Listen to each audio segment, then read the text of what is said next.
Ciao, what's up everybody? How we doing out there? How we doing? Happy Tuesday over here in Vietnam.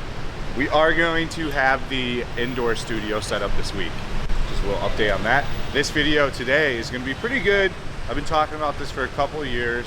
Vietnam wants to really redo the way people look at nightlife here.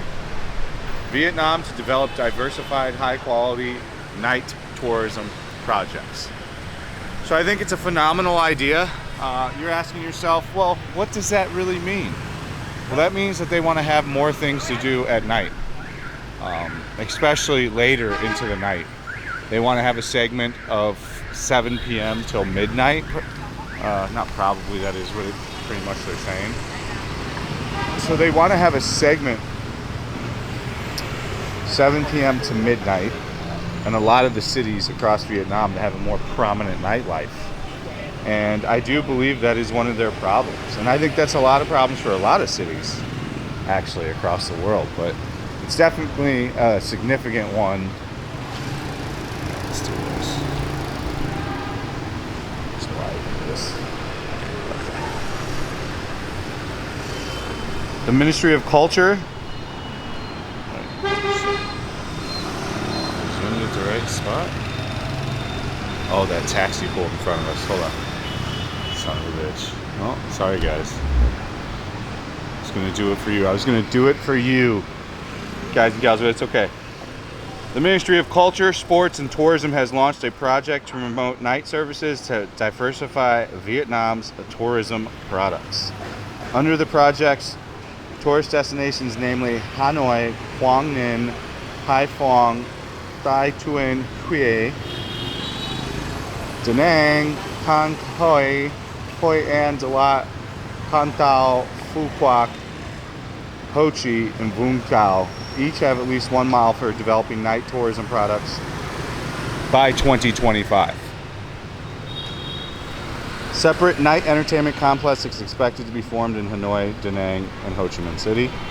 I think what they mean by a separate complex would be more of like an area to do nightlife stuff like we see in some cities, you know, where there's some spots, like you go to San Diego, there's a gas lamp district there, and that's like where all the bars are at. That's probably going to be your best route for setting up a course of action of nightlife in these cities, is something like that, to really just focus on your market of tourism, where the people are coming from. Koreans certainly like to go to clubs and bars, so it's not a bad idea to set that up on there. Same with Japanese people. So, I mean, most Europeans, Americans also like bars. If you've never been to Singapore, which I've gone on and on and on about it in videos since I've been there, they have a fantastic, in my opinion, setup for nightlife. You know, they've got this Clark Quay and Boat Quay, and it's essentially a sidewalk along a river that you just walk across. There's just different bars, restaurants, and clubs. It's mainly bars and restaurants, but of all different prices and kinds. And it went for blocks and blocks and blocks, and it was set up very, very nice. So I think these cities could really, you know, thrive a lot more at the nighttime with this stuff included. I agree. I think it's something that's all you've got right now. This Da Nang is like by the Dragon Bridge, right? Da Nang's by the Dragon Bridge at night. Hoi An's over there by where they take you on the boat. You can drink there. Hanoi is the beer street. Saigon is Boi Vang. Vung Tau is like Ned Kelly's, where Ned Kelly starts, and that like kind of area. That circle, that like 3-block area of Ned Kelly's there in Vung Tau. And the rest of the places, I don't know that I've been enough to really know, or I haven't been at all to tell you, but I'm gonna guess it's all the same. It's kind of just usually one little spot. Tourists are expected to spend at least one night in these localities where the project is implemented. By 2030, separate night entertainment complexes will be developed in other major tourist centers mentioned. The project points out 5 miles of night tourism product development, including cultural, artistic forms, sports, healthcare, beauty, shopping, night entertainment, night tour, culinary, culture, night food service. The project sets out solutions for urban planning, management, mechanisms, policies, organization, management of services, human resources, investment, market orientation, promotion, and application of information and technology. A database will be built to support that concerted and efficient management of night tourism activities. Vietnam also plans to take applications and utilities to support tourists, with priorities given to developing Vietnam tourism application smart travel cards.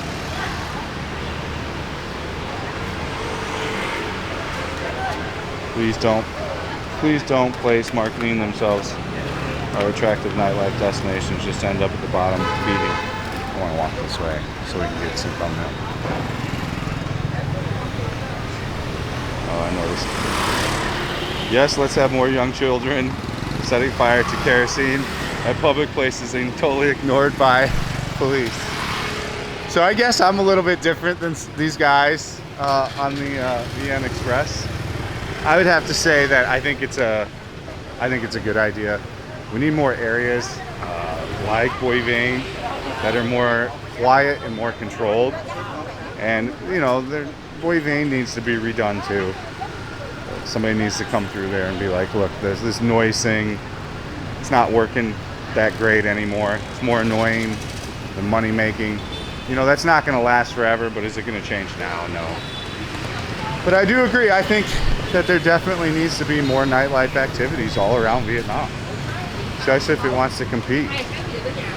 Now, Thailand, arguable if it's better there. I would say yes, but Thailand's really marketing to a certain individual for like that kind of nightlife. I mean, for the most part, outside of Koh San Road, most of the nightlife is marketed towards men usually. I mean, to be honest with you, like the whole city of Pattaya is just like geared towards dudes and like buying shit. Like one section of it. I'm not gonna say the whole thing, but you know what I mean. So I mean, yeah, I think nightlife could definitely be improved. I think if you controlled it, brought out some good regulations, put it in some good spots, and you know, I think the best model to look at that worked the best, in my opinion, was Singapore. You know, Tokyo's got a million places to drink too. You know, lots of places. Seoul has a lot of different places to drink. It's all implemented pretty well in those countries. I would just copy it like that. Have like a whole section where it is. You know, you got Japantown here, but it's unfortunately Japantown's got the prices of like Tokyo now. They're literally like selling stuff for the same price as like a European country or close. But you need more stuff like this too. It's cool that the red light's here if that's your thing, but like I would like to see areas with no red light. Those are definitely bar girls before going to work.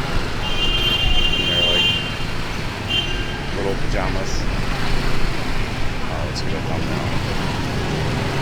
Sick.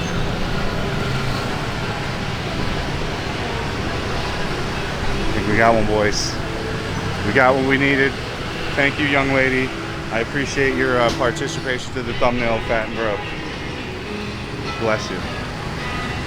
So, as far as I'm concerned, I think it's a great idea. I think there needs to be definitely more conditioning on these things.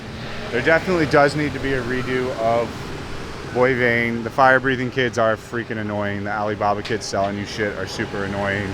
The dudes grabbing you and pulling you in are super annoying. Although, not too much different than really anywhere in Southeast Asia. It seems to be a way that they do business at those type of places. It's not going to make me go into a bar. I don't know why they still teach those kind of methods. Like you grabbing me and dragging me in is not going to get me to go in. If it does, I'm certainly not going to spend money. I'll go in for a second and leave, like any respectable gentleman would do. Oh, this one's rented out now too. So none of these are for rent anymore. There's one sign, but I saw them sitting here the other day too. So all the prostitution's back full swing around here. I mean, this is what this area is known for. I heard some guy complaining that it's too expensive here compared to Thailand. I was laughing my ass off. Like a $20 to $30 difference in price. and you're complaining, that is wild to me. Like, absolutely wild. I couldn't stop laughing. I don't know, that's never been my thing, so like, but that's just, wow. I couldn't imagine complaining over $20, $30 for something like that. I guess if that's like your thing, you might start getting competitive in your head of like what you pay for it. So that's the video. I don't think there's anything more to add to it. Just gonna do 2 videos today. Trying to keep them fresh and on point. I liked this one, so as ever, if you do want to hang out with me when you come to Saigon and go on a private tour, you can sign up for the Patreon, patreon.com/fatandbroke. You can also support me on there. So if you do enjoy my channel and you just want to support me in a little bit of an additional way, you can go over to patreon.com and do that. If you do like to watch me live stream, I will be live streaming at kick.com/fatandbroke. We don't have a schedule yet, but soon we will. As ever, thank you so much for watching. Stay frosty. See you on the next one. Peace out.